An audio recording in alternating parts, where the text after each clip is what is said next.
Olá, meus queridos amados irmãos em Cristo Jesus, a paz do Senhor a todos.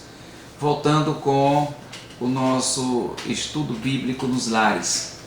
E estamos analisando durante esse período sobre os nomes de Deus e o que eles representam para nós. Foi um material que preparei alguns anos atrás, ainda como missionário na cidade de São Salvador de Jujuy, na Argentina, e tive o privilégio de, nas igrejas que pastoreei, trazer algumas vezes esse estudo.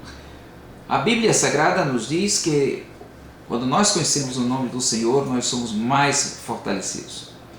Um outro nome de Deus no grego é Abba, Pai, que revela a nossa filiação por geração. Atos 17, 28 trata sobre esse tema, mas o que mais recebe essa palavra, ou o que mais indica essa palavra, é o apóstolo Paulo escrevendo aos Romanos, quando no capítulo 8, versículo 15, ele explica como é que se dá o processo da adoção de filhos dos gentios para inserir na igreja de Deus. Nós temos que entender que Paulo viveu num contexto judaico, e naquela época os judeus eles se gabavam de serem filhos de Abraão e de que estavam terminantemente trabalhando em cima da lei, mas eles tinham também suas tradições e viviam mais pelas tradições do que propriamente pela lei. E uma das coisas que o apóstolo Paulo nos fala, nos recomenda, é exatamente sobre esse assunto. Quando ele ganha alguns gentios para o Senhor Jesus Cristo, através da pregação do Evangelho, ele agrega e ele explica isso, que através do sangue de Jesus derramado no Calvário, gentios e judeus que acreditavam em Cristo se juntaram e fizeram um só povo chamado Igreja de Deus. Então a igreja, ela é a junção de judeus e de gentios. Ou seja, quem são gentios? Somos nós que não nascemos na terra de Israel, nem temos ascendência judaica e que não guardamos a lei. Então, mas somos crentes em Cristo Jesus. E aí a palavra de Deus disse que somos a igreja de Deus. Então a palavra está em Romanos capítulo 8 e o versículo 15, que diz assim: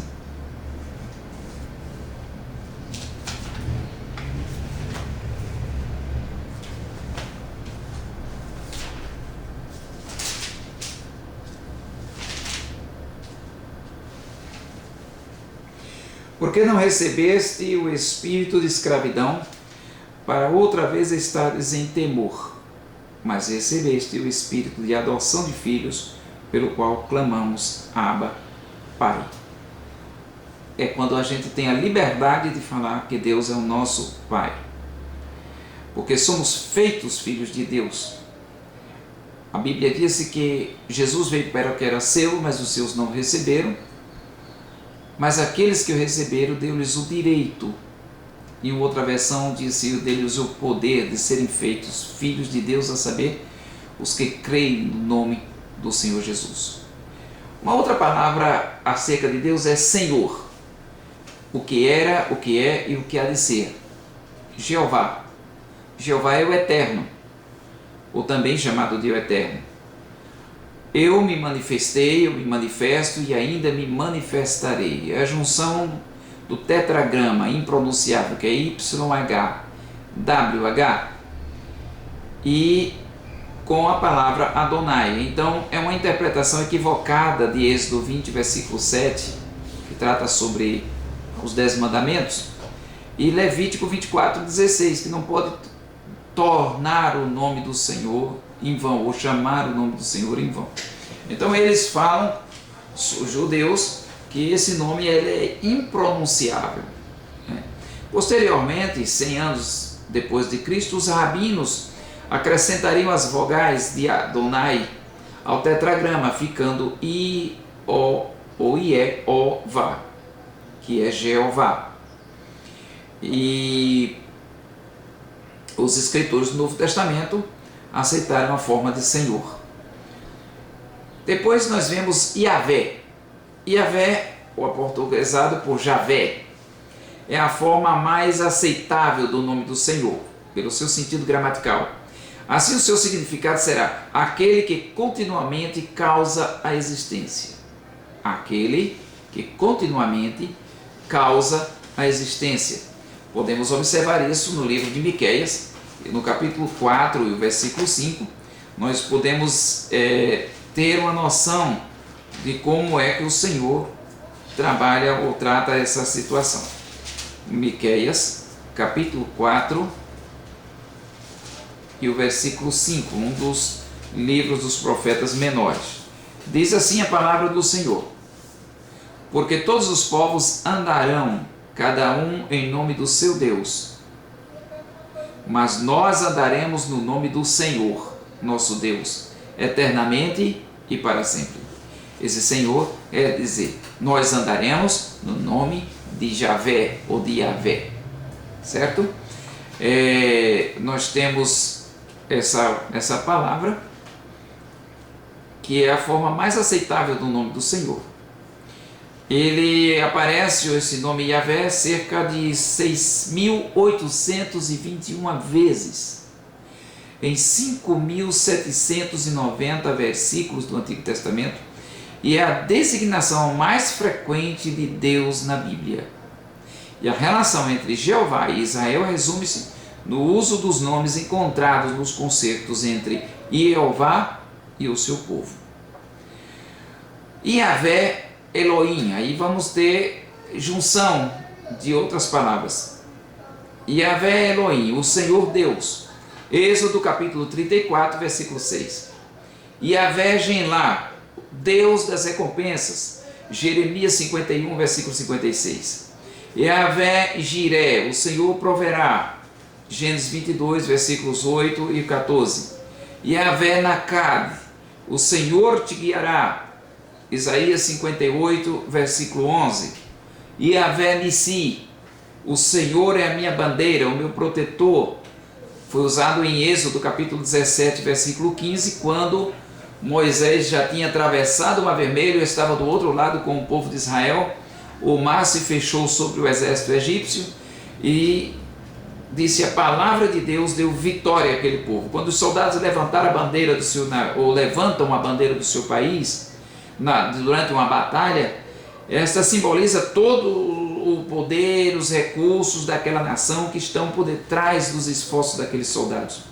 Esses soldados estão batalhando em nome do seu país. Quando nós erguemos o nome de Javé Nissi na presença dos nossos adversários, está significando que todo o poder do Rei dos Céus está conosco e nos apoia nessa batalha. Glória a Deus por isto. Yahvé Shammah, ou Shammah, o Senhor está ali, o Deus habitante. Quando a gente vê que o Senhor não é um passageiro, Ele está habitando, Ele vive em nosso meio, Ele está conosco, Ele é o Senhor que vive conosco. Não é? É como disse a Bíblia no Salmo 91, aquele que habita no esconderijo do Altíssimo, quer dizer, ele não é um frequentador assíduo, ele não é uma pessoa que vai e que vem, ele não é um passageiro. Tem muitos que são crentes hoje, muitos que dizem que são, mas são passageiros, ou às vezes estão tão envolvidos com coisa desta vida, que se esquece de habitar na presença do Senhor. A melhor maneira de se evitar todas as tribulações e problemas e pestes que possam assolar pelo meio-dia, pela noite, pela madrugada, a palavra de Deus disse, habitando no esconderijo do Altíssimo. Porque habitando no esconderijo do Altíssimo, a sombra das suas asas descansará. O Senhor o protege, lhe dá um abraço e protege de todo mal. Então eu creio nessa palavra. Jeová Nissi é a bandeira que a gente levanta. É a bandeira que a gente está dizendo, olha, Deus está aqui. Jeová Shammah, ou Javé Shammah, O Senhor está ali, Deus habitante, Deus está presente. Javé Osenu, que é o Senhor, é o nosso Criador. Você vai ver isso no Salmo de número 95, e os versículos 6 e o versículo 7. Essa palavra é aplicada no original em hebraico, dizendo assim: ó, vinde e adoremos e prostremo-nos, ajoelhemo-nos diante do Senhor que nos criou, porque Ele é o nosso Deus e nós o povo do seu pasto e ovelhas da sua mão. Então, Javé ou Jeová Osenu, o Senhor é o nosso Criador. Javé Rofecá, o Senhor que te sara, o Senhor que é o teu médico. Êxodo capítulo 15 e o versículo 26, quando os judeus, quando o povo hebreu clamava a Deus por causa de alguma enfermidade que estava graçando entre o povo, o Senhor era o seu médico. E no cântico de Moisés, no capítulo 15, no versículo 26, ele disse: se ouvires atento a voz do Senhor teu Deus, e fizeres o que é reto diante dos seus olhos, inclinares os teus ouvidos aos seus mandamentos, e guardares todos os seus estatutos, nenhuma das enfermidades eu porei sobre ti, que pus sobre o Egito, porque eu sou Javé Rofecá, o Senhor que te sara. Eu sou o Senhor teu médico. Essa é uma palavra excelente da parte de Deus. E para concluirmos esse momento, nós temos Javé Shalom, o Senhor é paz. Em livro de Juízes, capítulo 6, versículo 23, a Bíblia Sagrada disse que Gideão fez um altar, e quando ele colocou o nome do altar, porque altar tem nome, ele colocou Javé Shalom, o Senhor é paz. É a ideia de um Deus que produz a paz aos seus servos em meio a um ambiente hostil, como enfrentou Gideão contra os midianitas. Nessas pragas que estão dando, o mundo todo alarmado, o povo em polvorosa, as nações sem saber o que vão fazer, a palavra de Deus disse que o Senhor é a nossa paz. Tenha paz em Deus, tenha a paz de Deus e tenha paz com Deus. Que o Senhor te abençoe em nome de Jesus.